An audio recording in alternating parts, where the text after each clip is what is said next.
दूसरी दुनिया से आया एक ऐसा एलियन स्पाइडर जो छोटे छोटे इंसेक्ट्स को खाकर इतना बड़ा हो गया कि अब इंसानों को भी खाने लगा। इस रोमांचक कहानी की शुरुआत होती है हेल्गा नाम की एक बूढ़ी औरत को दिखाते हुए, जो कि एक पुराने अपार्टमेंट में रहा करती थी। हेल्गा की एक बहुत ही अच्छी फैमिली थी और वो अपने डॉटर के साथ रहा करती थी। यहाँ हमें पता चला कि हेल्गा को भूलने की बीमारी होती है। अब अचानक हेल्गा ने नोटिस किया कि उसके फ्लोर पे से कुछ आवाजें आ रही हैं। ये आवाजें किसी अजीब से इंसेक्ट और जानवर की लग रही होती है। हेल्गा इससे थोड़ा सा डर गई, इसीलिए उसने पेस्ट कंट्रोल वालों को कॉल कर दिया। थोड़े समय के अंदर वहाँ फ्रैंक नाम का एक पेस्ट कंट्रोल वाला आ जाता है। वो जब उस घर के अंदर घुस रहा था तो उसने नोटिस किया कि एक और पेस्ट कंट्रोल की कार पहले से ही आकर खड़ी है, लेकिन उसके अंदर जो वर्कर्स होते हैं वो वहाँ पर मौजूद नहीं होते। फ्रैंक तो उस घर के सारी चीजों को नोटिस करते हुए अंदर घुसता है और हेल्गा उसे अंदर आने की परमिशन देती है। हेल्गा ने फ्रैंक को सारी चीजें बताई कि आवाजें कहाँ से आ रही हैं, और अब फ्रैंक उन्हीं चीजों को नोटिस करते हुए आगे बढ़ रहा था।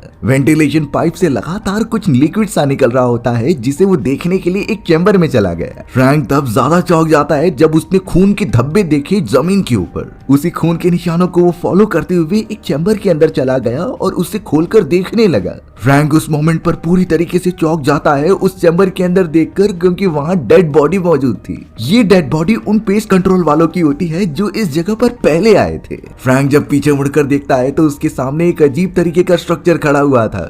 फ्रैंक अब डर के मारे वहां से भागने की कोशिश करता है, लेकिन उसी अनजान स्ट्रक्चर ने उसे पकड़कर अंदर खींच लिया। फ्रैंक चिल्लाते रह गया, लेकिन उसकी मदद करने कोई भी नहीं आया। हेल्गा एक समय पर ये चीजें देख लेती है, लेकिन उसे भूलने की बीमारी थी, इसीलिए वो ये चीजें भुला देती है और वापस से दूसरे पेस्ट कंट्रोल वालों को कॉल करती है। यानी कि ऐसा उसने पहले पेस्ट कंट्रोल वाले के साथ भी किया था, और ये साइकिल कब तक चलेगा किसी को नहीं आइडिया। बट आखिरकार फ्रैंक के ऊपर किसने हमला किया, ये पता करने के लिए हमें कुछ समय पीछे जाना पड़ेगा। ये कुछ दिनों पहले की बात होती है, जहां हम अंतरिक्ष से एक छोटे से मीटियोर को गिरते हुए देख रहे थे। इस मीटियोर का साइज ज्यादा बड़ा नहीं था, तो वो लैंड करने में ज्यादा तबाही नहीं मचाता। चौंकाने वाली बात थी कि ये हेल्गा के ही घर पर गिरा होता है। हेल्गा की एक दूसरी बहन होती है जिसका नाम सिल्वी था। ये छोटा मीटियोर उसी के कमरे में गिर जाता है और उसके अंदर से एक एलियन स्पाइडर निकल रहा था। ये एलियन स्पाइडर अब उसे घर के चारों तरफ घूमने लगा। हमें तो अब यहाँ स्कारलेट नाम की एक छोटी लड़की दिखाई जाती है जो हेल्गा की ग्रैंड डॉटर थी। स्कारलेट तो अपनी ग्रैंड मदर की बहन सिल्वी के कमरे में चोरी छुपके घुस जाती है और कई सारे खिलौने के सामान लेकर आती। इसके लिए वो वेंटिलेशन चैम्बर्स का यूज करती है उस कमरे में जाने के लिए। अब स्कारलेट जैसे ही उस जगह पर अलग अलग चीजें एक्सप्लोर कर रही होती है, तभी उसकी नजर उस स्पाइडर पर गई।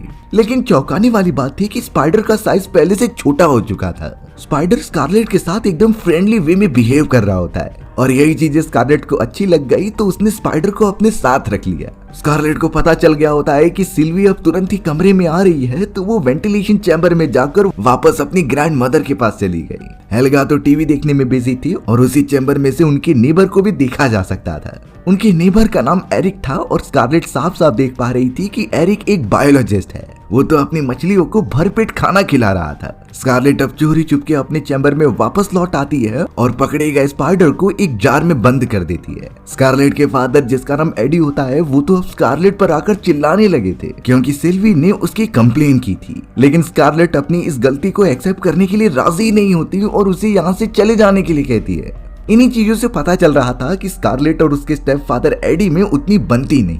स्कारलेट की मदर को एक काम आ चुका था, इसीलिए वो अपने छोटे बेटे की जिम्मेदारी उसके ऊपर छोड़कर जाती है। स्कारलेट को ये बेबी सिटिंग बिल्कुल अच्छा नहीं लगता। अब यहाँ अपनी मदर के जाने के बाद स्कारलेट अपने छोटे भाई पर ध्यान देने के बजाय उस स्पाइडर पर देती है। उस जगह पर एक छोटा सा कॉकरोच मौजूद था। स्कारलेट ने उस कॉकरोच को मार दिया और उसे फेंकने के लिए चली गई, लेकिन उसी मोमेंट पर जार में मौजूद उस स्पाइडर अजीब तरीके की आवाज करने लगा। स्कारलेट समझ जाती है कि शायद स्पाइडर को ये कॉकरोच चाहिए, इसीलिए उसने कॉकरोच को उस जार के अंदर फेंक दिया। स्पाइडर तुरंत ही उस कॉकरोच को मारकर खाने लगा था। थोड़ी देर बाद जब स्कारलेट उस स्पाइडर को देखने आती है तो वो चौंक गई, क्योंकि उसने कॉकरोच को पूरा खा लिया था। ताज्जुब की बात होती है कि कॉकरोच का साइज स्पाइडर से बहुत बड़ा था और ये बिल्कुल भी मुमकिन नहीं हो सकता। पर यहाँ स्कारलेट ज्यादा नहीं सोचती और वापस अपने फादर के पास चली जाती है। एडी एक प्लम्बर होता है और साथ साथ वो कॉमिक राइटिंग भी करता था। इस वक्त एडी अपने नेबरहुड में मौजूद एक लेडी के घर की मशीन चेक कर रहा होता है जो काम नहीं कर रही थी। बहुत कोशिश करने के बावजूद भी एडी उसे ठीक नहीं कर पाता और अगले दिन के लिए बोलता है एडी अब आकर अपने कॉमिक बुक राइटिंग करने लगा, जिसमें वो बहुत मेहनत करता था। हालांकि अभी एडी को उतने अच्छे रिस्पॉन्स नहीं मिल रहे होते। जब भी वो काम करता, स्कारलेट उसके पास आकर उसकी कॉमिक बुक राइटिंग में मदद किया करती। इससे एडी को बहुत ज्यादा खुशी मिलती, क्योंकि वो स्कारलेट का प्यार ही चाहता था। भले ही उसका असली फादर नहीं है, लेकिन वो एक अच्छी फैमिली बनाना चाहता है और उसके साथ रहना चाहता है। यही चीजें देखकर स्कारलेट की मदर भी खुश हो जाती। स्कारलेट तो अपने उस स्पाइडर को अलग अलग टाइप के इंसेक्ट्स खिलाने लगी, जिससे कि उसका पेट भर सके। अब तो स्कारलेट उस स्पाइडर को एक नॉर्मल स्पाइडर ही समझकर पाल रही थी, लेकिन जब एंड में इस स्पाइडर की वजह से इतनी सारी जानें जाएंगी, तब उसे अपने इस काम पर अफसोस होगा। फिलहाल स्कारलेट इन सारी चीजों पर बिल्कुल ध्यान नहीं देती और अपने स्पाइडर पेट को पालते रहती है। एडी तो अपनी एक इम्पोर्टेंट कॉमिक बुक राइटिंग कर रहा होता है, जिसमें कि स्कारलेट ने कुछ चेंजेस किए थे। इसीलिए एडी तुरंत ही जाकर उन सारी चीजों को मिटा देता है, जिसमें कि स्कारलेट ने कुछ चेंजेस किए थे। एक तो पहले से ही एडी की लिखी गई सारी कॉमिक बुक्स बहुत ही ज्यादा कम बिक रही हैं। उसे कुछ ऐसा चूज करना पड़ेगा जिससे ऑडियंस का ध्यान उसकी तरफ आ जाए। अब यहाँ एडी तुरंत ही अपनी बेटी स्कारलेट को बुलाने के लिए उसके कमरे में जाता है, तो उसने नोटिस किया कि स्कारलेट ने अजीब तरीके के स्पाइडर्स की ड्राइंग बनाई है और वहीं साइड में वो जार भी मौजूद था जहाँ वो एक्चुअल स्पाइडर रहता है। एडी ने जब ध्यान से उस स्पाइडर को देखा तो वो चौंक गया, क्योंकि इस तरीके का स्पाइडर तो वो पहली बार देख रहा था। वो स्कारलेट को स्पाइडर के बारे में कुछ बोल पाता, इससे पहले स्कारलेट वहां आकर उससे नाराज हो गई थी। उसने साफ साफ एडी से कह दिया कि अगर तुम्हें मेरा सुझाव अच्छा नहीं लगता तो मुझे बोल दिया करो। बात ये थी कि स्कारलेट ने एडी को वो सारी चीजें मिटाते हुए देख लिया था जो स्कारलेट ने बनाई थी। एडी अपनी बेटी स्कारलेट को सारी बातें समझाता है कि किस तरीके से उसकी नॉवेल्स और सारी कॉमिक बुक्स एकदम अच्छी होनी चाहिए, उसमें हम जरा सा भी मार्जिनल एरर नहीं डाल सकते। स्कारलेट भी इन सारी चीजों को समझ जाती है और अपने फादर एडी के साथ वहीं पर रात गुजारती है। अब आधी रात को हमें वो स्पाइडर दिखाया गया जो जार के ढक्कन को खोलकर बाहर आ रहा था। उसका साइज पहले से बड़ा हो चुका होता है। वो एलियन स्पाइडर धीरे धीरे स्कारलेट के चेहरे के पास आया और कुछ अजीब सी आवाजें निकाल रहा था। स्कारलेट गहरी नींद में थी, इसीलिए वो उठती नहीं।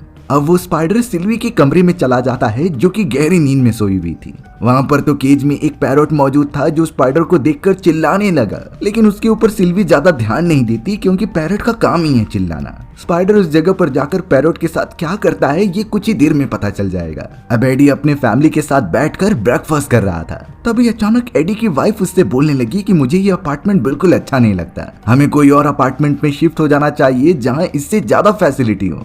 बट एडी के पास इतने पैसे नहीं होते कि वो अभी अफोर्ड कर सके किसी दूसरी जगह शिफ्ट होने का। इन्हीं बातों की वजह से एडी और उसकी वाइफ की बहुत ज्यादा लड़ाई होती थी। एडी की वाइफ को पता नहीं क्यों ये जगह अच्छी नहीं लगने लगी होती। तभी अचानक सिल्वी बहुत ही तेजी से चिल्लाती है, जिसके पीछे अब एडी भागता हुआ गया था। दोनों ने देखा कि सिल्वी का वो पैरेट अब मर चुका है, जिसकी पूरी बॉडी से पंख निकल चुके थे।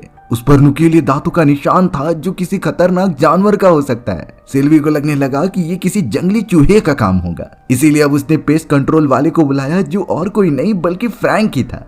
फ्रैंक अब उस मरे हुए तोते को अच्छे से देखने लगा कि आखिर ये किस इंसेक्ट का काम हो सकता है, बट वो श्योर था कि ये काम चूहे का तो नहीं हो सकता। इसे किसी ऐसे इंसेक्ट ने काटा है जिसके नुकीले दांत और काफी सारे पैर हो। इन चीजों से अब फ्रैंक भी सोच में पड़ गया था और पीछे से सिल्वी उसे फोर्स कर रही थी कि मेरे तोते को जिसने मारा है उसे खत्म करो। यहाँ दूसरी तरफ स्कारलेट जब अपने स्पाइडर के साथ मौजूद थी तो वो जार के अंदर से अजीब सी आवाजें निकाल रहा था। ये किसी और की नहीं बल्कि एक बिल्ली की आवाज होती है जो कि एक स्पाइडर निकालता है। इस बात से स्कारलेट एकदम चौंक गई, क्योंकि इस स्पाइडर के पास एबिलिटी है कि ये अलग अलग आवाजें निकाल सके।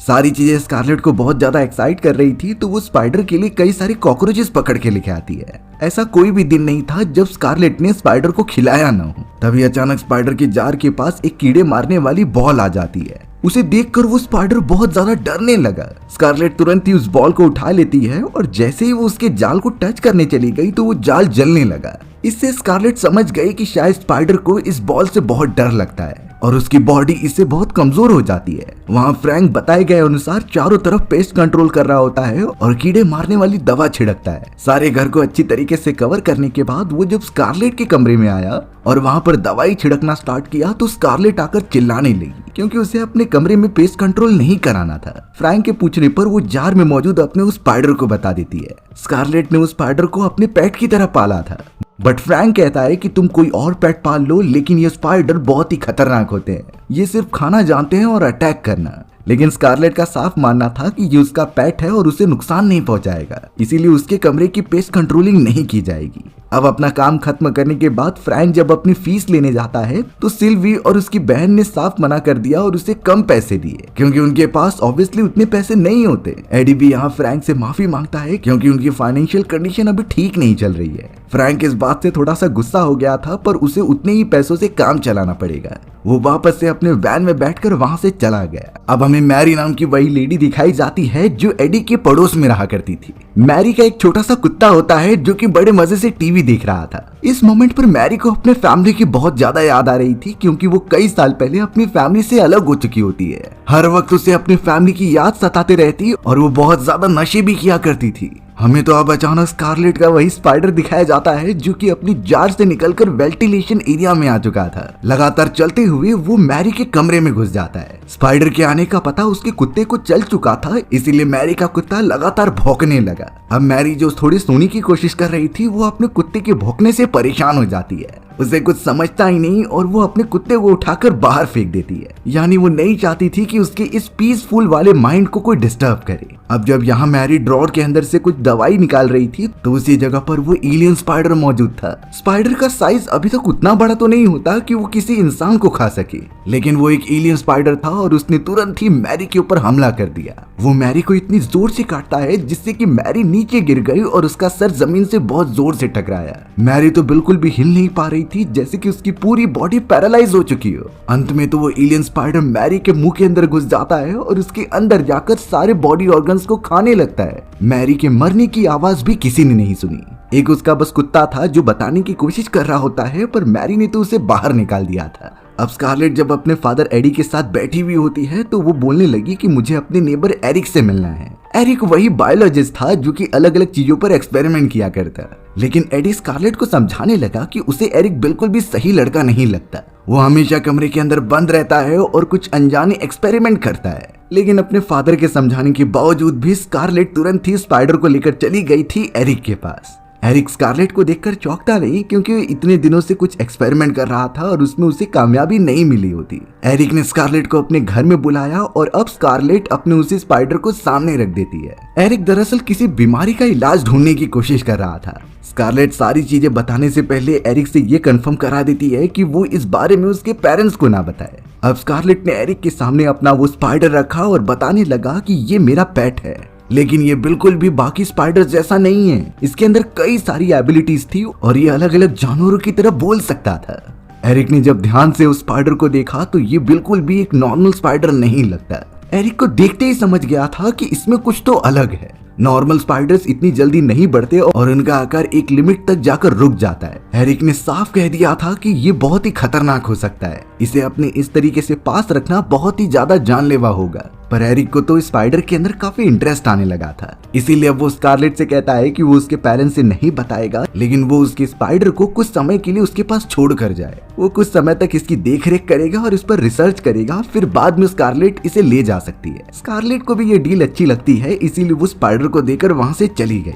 एरिक ने स्पाइडर को एक दूसरे केज में बंद कर दिया था जिस पर वो लगातार नजर रख रहा होता है। अब यहाँ घर के अंदर जब एडी अपनी वाइफ से बातें कर रहा था तभी उसे वेंटिलेशन पाइप के अंदर कुछ आवाजें आती है। वो तुरंत ही वेंटिलेशन पाइप की तरफ गया और उसके चैम्बर को ओपन किया। तभी अचानक वहाँ से कोई चीज आती है और ये कोई और नहीं बल्कि मैरी का कुत्ता था। एडी ने जैसे ही मैरी के कुत्ते को देखा तो वो उसे लौटाने के लिए मैरी के घर पर जाने लगा, पर मैरी का दरवाजा तो पहले से ही खुला था। जैसे ही एडी मैरी के कुत्ते को नीचे रखता है तो वो कुत्ता भागते हुए लगातार भौंकने लगा। एडी जब अंदर जाता है तो उसे फ्लोर पर खून के धब्बे दिखाई दिए और जैसे उसने सामने की तरफ देखा तो वहाँ मैरी की डेड बॉडी मौजूद थी। जल्द से जल्द पुलिस ऑफिसर्स को बुला लिया जाता है और वो अपनी इन्वेस्टिगेशन चालू कर देते हैं। उन्हें भी नहीं समझ रहा था कि इस तरीके से कौन है जो बॉडी के इंटरनल पार्ट्स को डैमेज कर सकता है। एडी से भी पूछताछ करने पर उसे भी ज्यादा आइडिया नहीं था, फिर भी पुलिस ऑफिसर अपनी इन्वेस्टिगेशन जारी रखेंगे। एडी को तो अब एरिक अपने घर पर बुलाता है सारी सच्चाई बताने के लिए।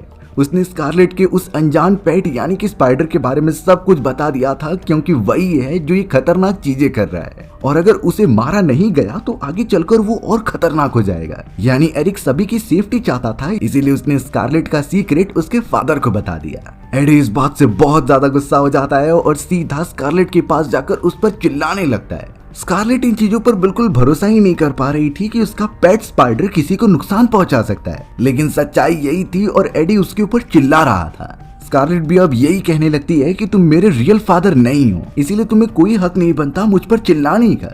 इस मोमेंट पर एडी भी गुस्सा हो गया था और उसने डायरेक्टली कह दिया कि तुम्हारे फादर तुम्हें छोड़कर चले गए, बल्कि वो तो इसी शहर में रहते हैं लेकिन एक बार भी तुमसे मिलने के लिए नहीं आए। ये चीजें सुनने के बाद स्कारलेट काफी ज्यादा मायूस हो जाती है, क्योंकि उसे ये बताया गया था कि उसके फादर तो किसी दूसरे देश में रहते हैं। स्कारलेट रोते हुए अपने कमरे में चली जाती है। एडी को भी रियलाइज हो गया था कि उसने बहुत ज्यादा बोल दिया, पर अब वो डायरेक्टली चीजें सॉल्व नहीं कर सकता। स्कारलेट तो बहुत उदास रहने लगी थी और अपने कमरे से बाहर ही नहीं निकलती। उसने एडी द्वारा दिए गए सारे कॉमिक बुक्स को फेंक दिया था। हमें तो एरिक दिखाया जाता है जो कि सो रहा था और उसने स्कारलेट के स्पाइडर को जिस चैम्बर में रखा था वहां की सारी मछलियां खत्म हो चुकी होती हैं।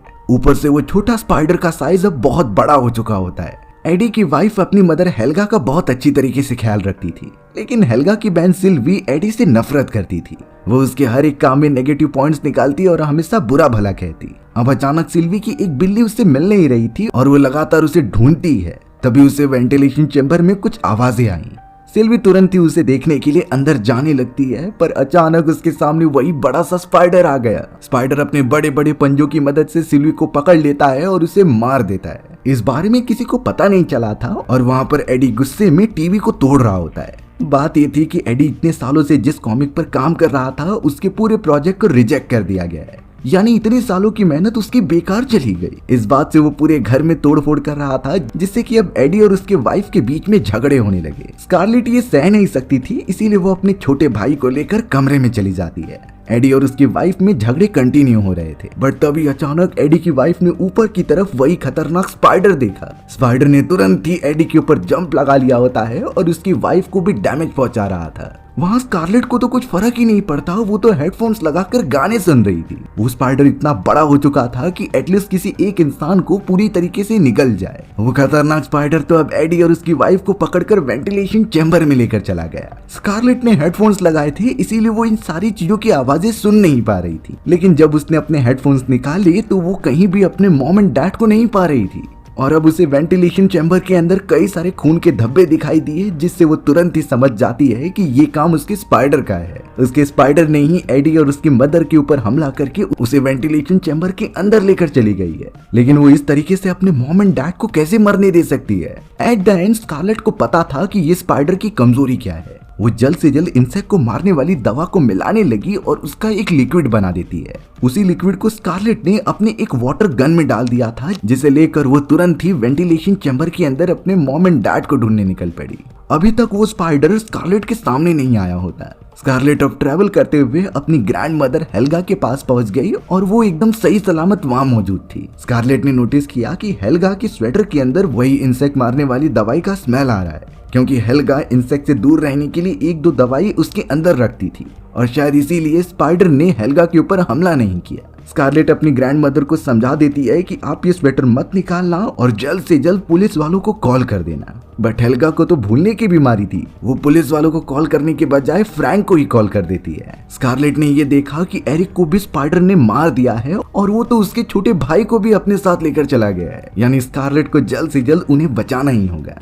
हमें तो अब एडी दिखाया गया जिसे कि स्पाइडर ने पूरी तरीके से अपने जाल में बंद करके रखा था। उसकी वाइफ भी बहुत ज्यादा तड़प रही होती है, लेकिन जैसे उसकी वाइफ का जाल टूटा तो वो नीचे वाले बेसमेंट में गिर गई। यहाँ स्कारलेट ने पूरी तैयारी कर ली थी और वो पूरे इंसेक्ट को मारने वाली दवा को लिक्विड में कन्वर्ट कर देती है। स्कारलेट अब अपनी वाटर गन के अंदर सारे लिक्विड इंक्लूड करके उस चैम्बर के अंदर जाने लगी अपने फादर एंड मदर को बचाने के लिए। थोड़ी देर तक ट्रेवल करने के बाद उसे एडी मिल भी गया था। स्कारलेट तुरंत ही वाटर गन की मदद से सारे लिक्विड उसके ऊपर डाल देती है, जिससे कि जाल टूटने लगा। वो एडी को किसी भी तरीके से आराम से निकाल देती है, पर तब तक वहां पर वही खतरनाक स्पाइडर आ चुका था जो स्कारलेट पर भी हमला करने की कोशिश करता है। लेकिन स्कारलेट ने सही समय पर वाटर गन से उसके ऊपर फायर किया, जिससे कि लिक्विड की मदद से वो डरकर भाग जाता है। फिलहाल स्पाइडर तो नहीं था, लेकिन वो वापस जरूर आएगा। एडी तो स्कारलेट को लेकर सबसे पहले अपनी वाइफ के पास जा रहा था उसे छुड़ाने के लिए, यानी बेसमेंट की तरफ। वो बचे हुए पानी को अपनी वाइफ और बच्चे के ऊपर भी डाल देता है, जिससे वो आजाद हो सके।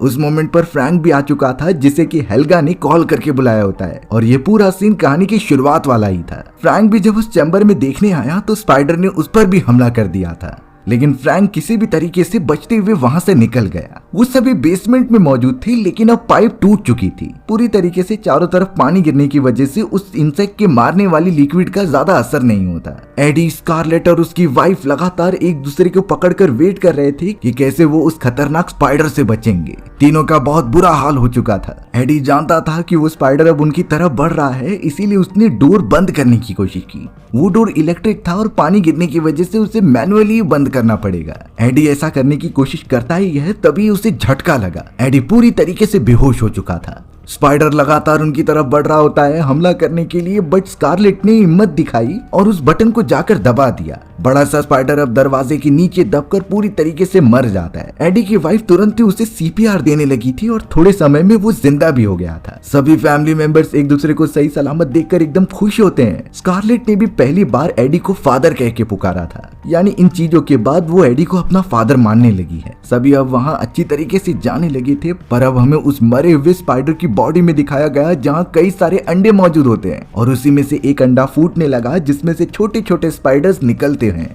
और हमारी कहानी इसी तरीके से यहीं खत्म हो जाती है। सो व्यूअर्स, आपको ये स्टोरी कैसी लगी कमेंट सेक्शन में बताना भूलना मत। और अगर आपको मेरा एक्सप्लेनेशन 1% भी अच्छा लगा होगा ना, तो वीडियो को लाइक एंड चैनल को सब्सक्राइब जरूर कर देना। मिलते हैं इसी तरीके की मजेदार वीडियोस में, तब तक के लिए बाय बाय।